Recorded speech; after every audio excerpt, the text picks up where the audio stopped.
महाराष्ट्र में मुंबई के बशमूल 29 बलदियाती इदारों के लिए वोटिंग का अमल जारी है, जो शाम 5:30 तक जारी रहेगा।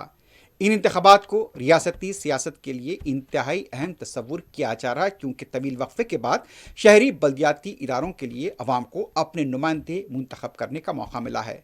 मुंबई के साथ साथ थाने, नवी मुंबई, उल्हासनगर, कल्याण, डंबोली, भिवंडी, निजामपुर, मीरा भाईंदर, विरार, पनवेल, नासिक, मालेगांव, धोलिया, पुणे, औरंगाबाद, पिंपरी चिंचवड, सोलापुर, कोल्हापुर और दूसरी जगह पर भी, नांदेड़ इसमें शामिल है, लातूर, अमरावती और चंद्रपुर में भी अवाम सुबह से पोलिंग बूथ पर देखे गए हैं।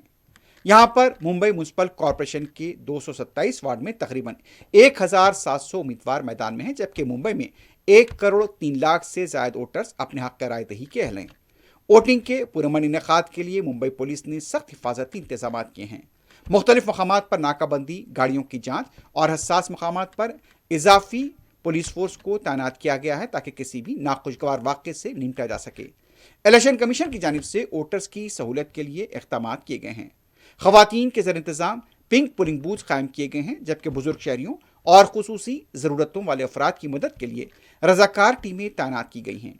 वोटिंग के दिन सरकारी व खानगी इदारों को हिदायत दी गई कि मुलाजमीन को वोट डालने के लिए मुनासिब वक्त फराहम किया जाए। आज इंतखाबी दिन के दौरान मुख्तलिफ सियासी, समाजी और फिल्मी शख्सियतों ने वोटिंग में हिस्सा लिया और आवाम से ज़्यादा तादाद में वोट डालने की अपील की। अदाकार नाना पाटेकर ने पुणे से सफ़र करके वोट डाला और कहा कि वोट देना उनके वजूद का हिस्सा है। गीतकार गुलजार, साबिक क्रिकेटर सचिन तेंदुलकर, सुनील शेट्टी, अक्षय कुमार, तमन्ना और दूसरों ने भी वोटिंग में हिस्सा लेते हुए इसे जमहूरियत की बुनियाद करार दिया। सुबह 11 बजे तक 12 15% राय दही की इत्तला मिली है। वोटों की गिनती कल सुबह शुरू होगी।